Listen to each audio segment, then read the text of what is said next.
Assalamualaikum warahmatullahi wabarakatuh. Shalom, Om Swastiastu, Namo Buddhaya, Salam Kebajikan, Rahayu, Rahayu, Rahayu. Baik, momen pada pagi hari ini kita dari teman-teman magang atau PPL dari UIN Raden Mas Said Surakarta yang PPL di Winner Lawyer and Associates, sedikit kita akan berbincang atau kita membahas terkait dengan advokat itu sendiri. Karena kita magang bertempatan di kantor advokat, maka hendaknya kita juga harus membahas daripada apa itu advokat.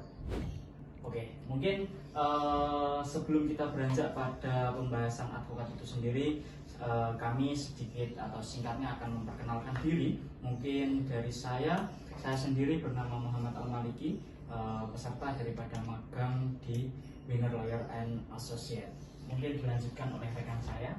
Baik, saya Muhammad Zafi Ibnu Arfi, saya juga peserta magang di kantor advokat Winner Lawyer and Associates. Selanjutnya, perkenalkan saya Muhammad Ridwan, peserta magang non PPL di Winner Lawyer Associates.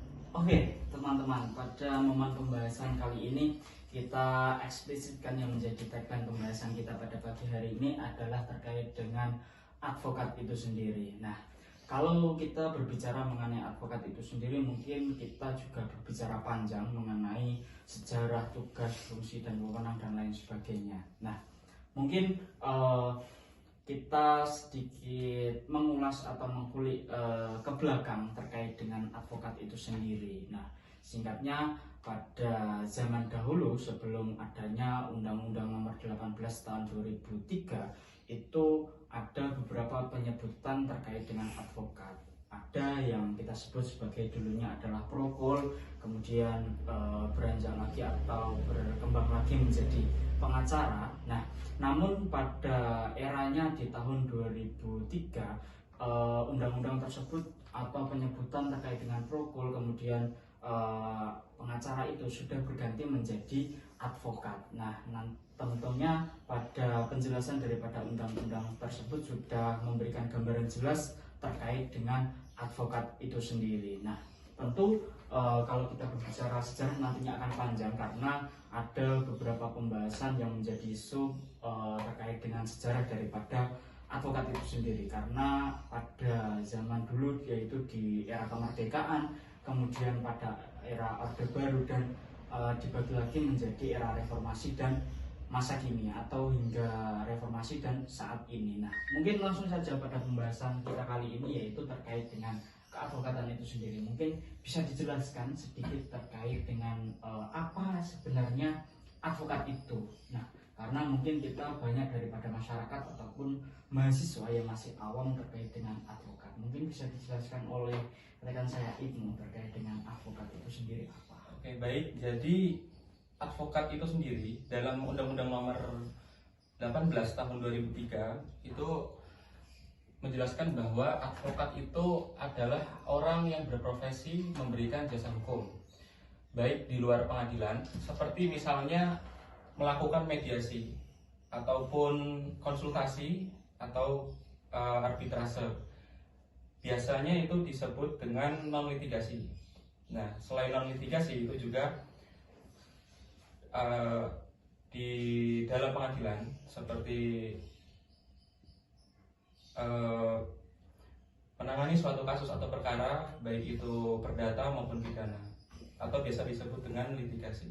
Oke, baik. Jadi penjelasan singkat mengenai pengertian advokat adalah mereka yang memberikan bantuan hukum atau jasa hukum yang nantinya menyelesaikan perkara baik litigasi ataupun non litigasi. Mungkin itu ya terkait dengan pengertian singkat atau wawasan singkat terkait dengan advokat yang ada di Indonesia. Nah, beranjak kepada pertanyaan yang kedua yaitu apa sebenarnya yang menjadi tugas dan wewenang daripada advokat itu sendiri? Karena mahasiswa umum atau masyarakat kan tahunya advokat memberikan ya bantuan hukum, hanya sekedar itu. Mungkin kita bahas lebih detail terkait dengan tugas dan wewenang daripada advokat itu sendiri yang akan disampaikan oleh rekan saya Ridwan. Oke, terima kasih daripada sahabat saya atau rekan saya yang tadi pertanyaannya tugas dan wewenang daripada advokat sendiri.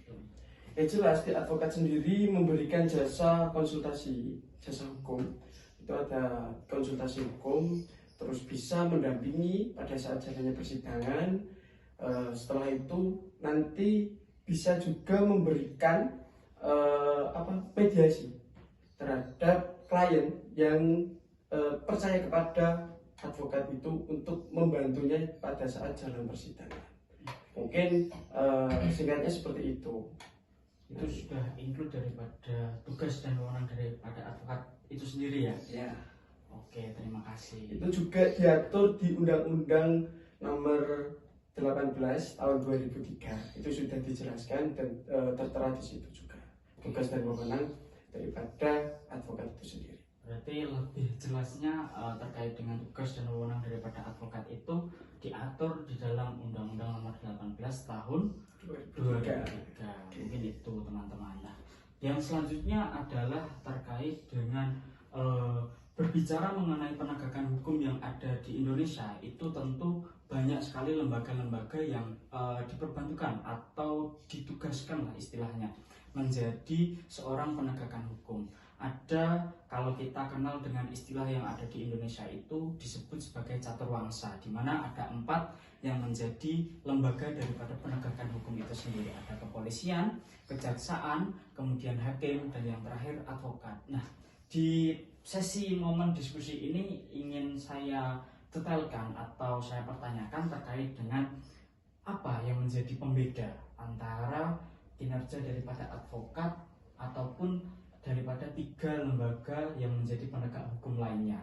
Karena kalau kita berbicara mengenai penegakan hukum, mereka itu dari 4 lembaga ini kan sama-sama menegakkan hukum yang ada di Indonesia. Namun kita eksplisitkan saja kepada advokat, apa yang menjadi pembeda di antara advokat dengan 3 lainnya yang menjadi penegakan hukum yang ada di Indonesia. Mungkin akan dijelaskan oleh rekan saya Ibnu mungkin. Baik, mungkin saya akan menjelaskan dulu terkait caturwangsa ya. Caturwangsa itu kan merupakan 4 pilar penegakan hukum yang itu meliputi hakim, kemudian jaksa, polisi, dan juga advokat. Nah, untuk tugas-tugasnya sendiri itu misal hakim itu kan memutus dan mengadili suatu perkara. Kemudian polisi itu melakukan penyidikan dan juga penyelidikan. Kemudian jaksa itu kan sebenarnya sama seperti advokat, yaitu melakukan apa istilahnya itu melakukan sebagai advokat negara atau maksudnya seperti itu. Jadi jaksa itu sebagai advokat negara, istilah gampangnya. Nah, kemudian advokat itu sendiri kan melakukan membela dan juga mendampingi dan juga mewakili klien dalam menangani suatu perkara. Nah, untuk perbedaannya sendiri, advokat dan juga 3 caturwangsa itu tadi, menurut saya itu ia terdapat dalam ini kalau dalam pasal 5 ayat nomor 1 itu advokat itu bertugas sebagai penegak hukum yang bebas dan juga mandiri. Jadi menurut saya perbedaannya terletak di situ. Jadi hakim, kemudian polisi dan juga jaksa itu merupakan suatu penegak hukum yang dimana mereka itu di bawah naungan suatu negara atau biasa disebut dengan PNS, pegawai negeri sipil. Digaji oleh negara juga. Digaji oleh negara. Sedangkan advokat itu sendiri kan dalam pasal 5 ayat 1 itu kan dia itu berdiri sendiri, dia itu bebas. Jadi perbedaannya terletak di situ. Jadi ia bisa melakukan pendampingan hukum, membela dan juga